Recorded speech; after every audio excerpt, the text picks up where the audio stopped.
Labas. Džiaugiuosi, kad dirbi su individualia veikla ir vystai savo mylimą veiklą ir ją augini. Ir labai labai tave suprantu, kai dirbame savarankiškai, kiek daug turime daryti darbų vienu metu, kad mūsų veikla tikrai augtų sparčiai ir kad mes gebėtume ir spėtume pamatyti mūsų veiklos augimą. Tai aš esu Viktorija Kašalynaitė, solo veiklų augimo strategė ir individualios veiklos legalizavimo ir vykdymo konsultantė. Dabar noriu su jumis šiandieną pasidalinti savo individualios veiklos pagal pažymą vykdymo Exceliu, kuris man labai labai palengvino visą veiklos vykdymą ir padėjo geriau stebėti mano veiklos rezultatus ir pamatyti augimą ir suprasti, kiek aš tų mokesčių turėsiu mokėti ir vizualiai visą tai pamatyti. Tai aš pati dirbu su individualios veiklos pažyma ir kaip mes žinome, individualios veiklos pažyma turi savo apskaitos taisyklės ir savo apskaitos dokumentus, kuriuos mes turime pildyti ir tą apskaitą vesti. Labai dažnai šita vieta yra tiesiog numetama ir galvojama, kad vėliau susitvarkysiu, gal čia klientui tą sąskaitą duoti, o gal pinigų prieimimo kvitą. Nežinau, kuo tai skiriasi, bet tiesiog kažką darau. Tai aš jums rekomenduoju ne tiesiog kažką daryti, o daryti tuos veiksmus, kuriuos mes turime atlikti tam, kad galėtume labiau koncentruotis į savo veiklos augimą, o ne į tai, kad didėjant į stresą, nežinau, kiek čia tų mokesčių reikės sumokėti ir taip toliau. Tai dirbant su individualios veiklos pažyma, mes turime, jeigu teikiame paslaugas ar ne, turime išrašyti klientui sąskaitą faktūrą ir tą sąskaitą faktūrą registruoti į pajamų ir išlaidų žurnalą. Šitoje vietoje daugelis, kadangi daug konsultuoja ir asmeniškai, sakot, žinai, kaip negaliu prisiversti pildyti to žurnalo. Dar būna kitas variantas, pildote popierinius variantus, rašote, suklystate ką nors.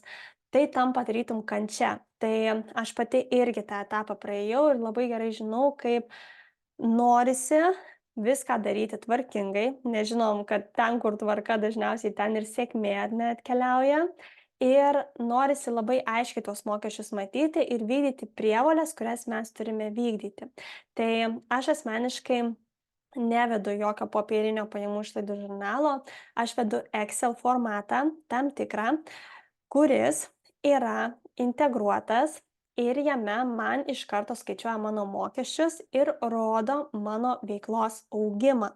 Tai yra labai labai geras dalykas, kuris leidžia mano veiklai augti daug greičiau ir stebėti, kurioje vietoje ką aš turiu pakeisti. Tai pradžioj tas įrankis buvo kuriamas tik tai man asmeniškai, samdžiausi žmonės, kurie padėtų man su visomis formulėmis, kad viskas vyktų taisyklingai įsirašyti ir vėliau tai pritaikiau ir kiekvienam žmogui, kuris vykdo paslaugų teikimo veiklą ir dirba su individualios veiklos pažyma. Tai dabar koks yra tas įrankis ir kaip jisai yra naudojamas. Tai šitas produktas idealiai tinka jums, jeigu jūs dirbate su individualios veiklos pažyma, esate paslaugų tiekėjas ir norite pagaliau tiksliai suprasti, kiek jūs turėsite sumokėti mokesčių. Nes tikrai beprotiškai erzina ir aš tikiu, kad šiek tiek ir blokuoja mūsų naujų klientų atėjimą, mūsų tas nerimas, kai galvojame, o Dieve, tai deklaracijos laikotarpis, kiek aš šitų mokesčių turėsiu sumokėti. Ir kai mes nežinome tikslių savo mokamų mokesčių, būna tai, kad netgi vėliau pamatome, kad mes nelabai jau čia ir į pliusą dirbame, kad mums reikia net ir kainas pasikoreguoti. Tai yra labai svarbu, kai dirbam jau savarankiškai, žinoti, kiek aš tikrai tų mokesčių turėsiu sumokėti.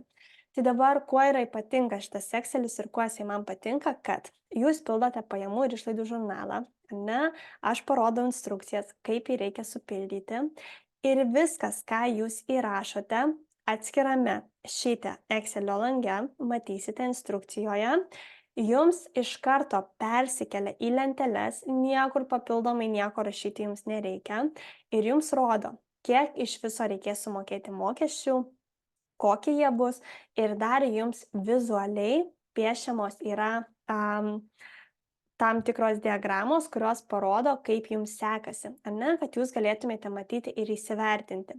Tai vienas iš svarbesnių dalykų, jūs pagaliau matote, kiek jums reikės sumokėti mokesčių. Negalvoju, kiek maždaug, o tiksliai žinau.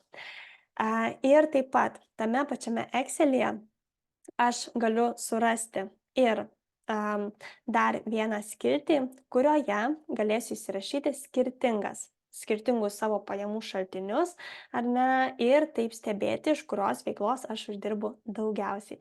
Tai naudos tikrai yra, viskas paremta per praktiką, kas man labai padėjo. Kitas svarbus dalykas, kai kūriau šį Excelį ir su komanda, kiek reikėjo patirti tam tikrų nesusikalbėjimų. Dėl to, nes su pažyma yra vienas niuansas. Viskas nesiskaičiuoja visiems vienodai. Visiems skaičiuojasi skirtingai pagal jų situaciją ir skirtingas variacijas.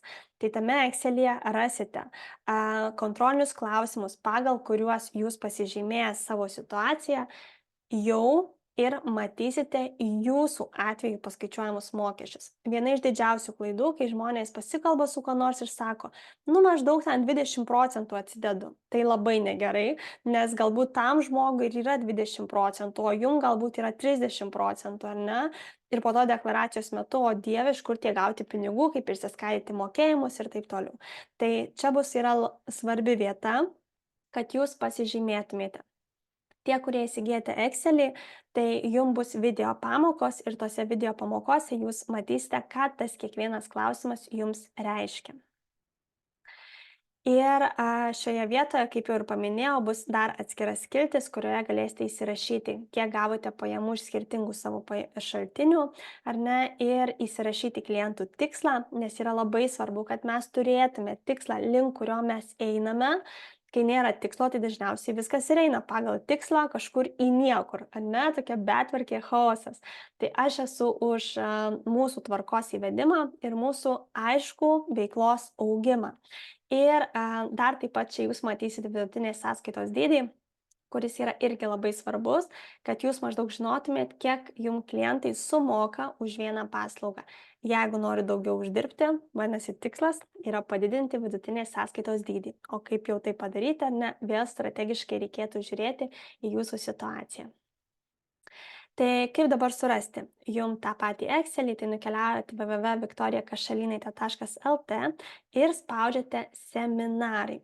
Paspaudus seminarai, jūs matysite čia ir kitus įrašytus seminarus, bet jeigu domins būtent Excelio pildymas, tai bus pats paskutinis. Ir Excelio pildymas dabar yra, kadangi 24 metai, tai jį įsigiję 25 metais jau gausite atnaujintą variantą jums pagal mokamus mokesčius. Pirkti antro tikrai nereikės. Noriu, kad pradėtumėte savo tvarką įsivedinėti dar šiais metais, liko pusę metų. Pusę metų labai geras laikas įvesti, kad ir net likus keliems mėnesiams, pradėti įvedinėti savo įpročius, nelaukti tų naujų metų, nes vėl ateis deklaracijos laikotarpis ir vėl bus didžiausias stresas. Dabar nukeliavę į www.viktorijakašalynaitė.lt, pirmiausia spausite prisijungti mygtuką ir apačioje spauskite neturiu paskyros ir registruokitės. Jums reikės užsiregistruoti ir prisijungus, jūs matysite seminarai ir tiesiog jau galėsite įsigyti seminarą, kurį norite. Tai jeigu čia mes kalbėjom, tai yra individualios veiklos pagal pažymą Excelis. Tame Excel'yje rasite ir trumpą instrukciją, kaip vesti individualios veiklos pažymos apskaitą, sąskaitų faktūrų šablonus, ar ne, ir jau pajamų ir išlaidų žurnalą Exceliniu variantu. Taigi užsiregistruojam ir prisijungiam.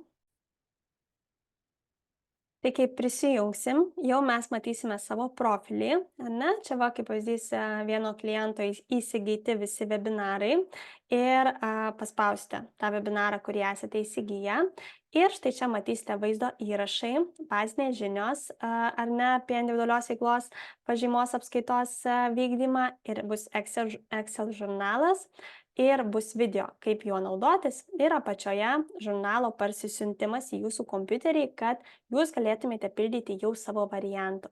Taip pat visur parodau, kur ką įrašyti, kaip kas pasiskaičiuoja ir taip toliau.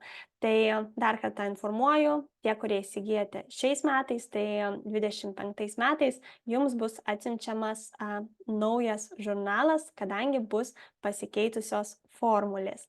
Tai didžiausios jums sėkmės, tiem, kam aktualu, tikrai labai rekomenduoju įsigyti, labai palengvina visą darbą ir pagaliau jūs žinot, kiek tų mokesčių reikės sumokėti. Tai sėkmės jums ir jeigu kyla klausimų, drąsiai rašykit.